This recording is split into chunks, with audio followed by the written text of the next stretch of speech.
Hello and welcome back to Bookish. I'm really fired up today. Today is the first day of Shaketube, and I just finished watching Lukáš's video about Henry IV, parts 1 and 2, over on his channel, Totally Pretentious, and I'm going to leave a link down to his Shaketube video down below. But I read Henry IV, both parts, and I watched Lukáš's video, which I thought was awesome and focused on the best character in those plays by far, and quite possibly the best character in all of Shakespeare, and that would be Falstaff.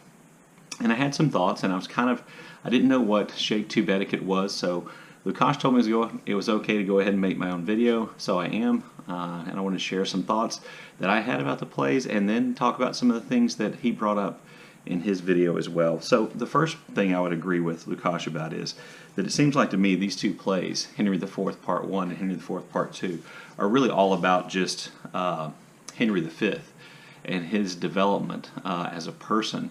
And of course his development as a person is how we meet Falstaff. Falstaff is his overweight, hard-drinking, hard-living, dishonorable friend, and the butt of many of Henry V's jokes, and the punchline to a lot of things in these plays.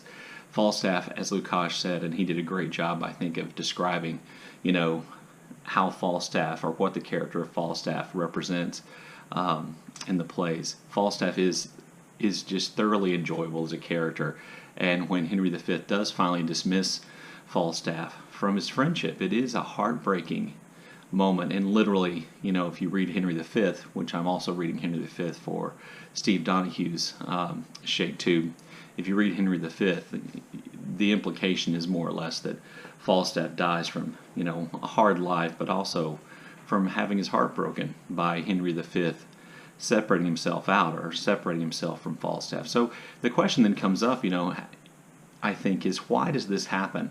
And as Lukáš rightfully points out, for Henry V to become King of England, which he does by the end of Henry IV Part 2, he has to become a much more serious person. He can't be, Falstaff's, partner in crime, as it were. He can't spend all his time hanging out with low character people and drinking a lot. He has to become a more serious person.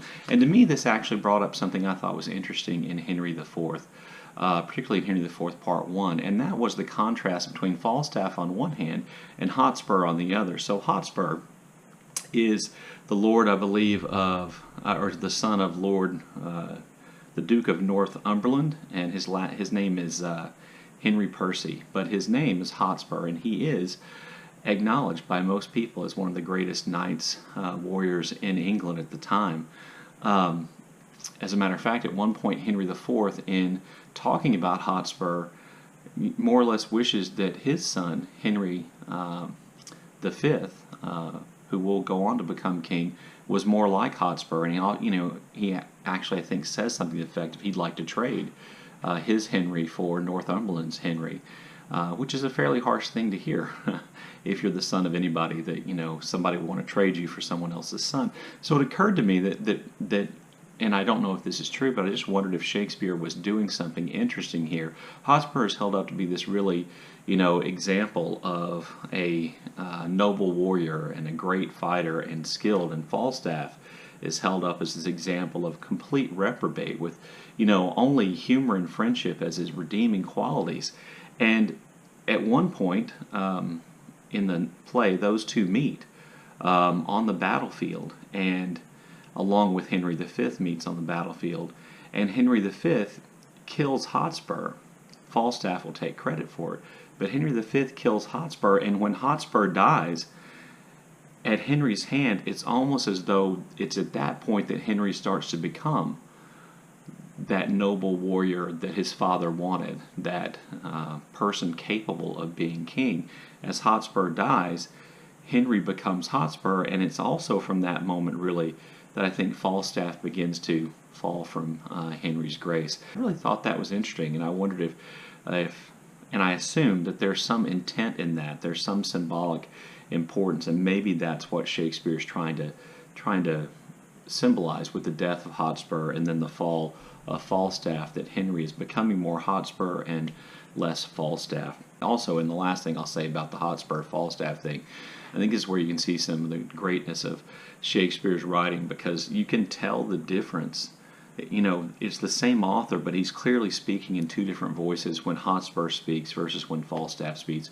By the way, Falstaff has to be one of the great name callers in the history of Western literature. The names he comes up for everybody, but particularly for Henry V, when he's insulting him in a good humored way, are just amazing. I think, like Lukáš said, is if Henry IV Part 1 and 2 are really just about introducing us to the character of Henry V. Part, I think, what Shakespeare's trying to do is say, hey, Henry V is this incredibly admirable person, and this is how he got to be that way. And in part of doing that, I think he has to diminish the others. So Sir John is, I believe, one of Henry's brothers. I'm somewhat confused by that. I believe Sir John is one of his brothers, and Sir John, in Part 2, goes north to deal with the Bishop of York and the rebels in the northern part of England. And rather than fighting him, he tricks them into surrendering and then captures them and makes them prisoners, which, you know, is expedient and saves lives. But from the point of view of nobility, I think it kind of diminishes John. And anything that I think that diminishes John or Hotspur or any of the other noble characters elevates Henry V. And in the same way, I think that we're introduced to Henry IV, the king, and he's described in a way which makes Henry V seem better. Henry IV is sick, he's weak, he seems to lack confidence. And then the last thing I'll say, I think, about all of this, unless I see something else in my notes, is that in the battle scene in Part 1, Henry IV has several other knights dressed as him. As a matter of fact, Blunt dies at Hotspur's hand while dressed. Is it Hotspur? Anyway, Blunt dies while dressed as Henry IV on the battlefield. And I think this was probably actually a practice of the time period, but it doesn't reflect very well on Henry IV. And it makes Henry IV look cowardly. Henry IV Part 1 and 2 I thought were good, and Falstaff is awesome, and Lukáš's video about Falstaff was just great, and I count myself as a Falstaff fanboy too. Thank you for watching. Please leave comments below.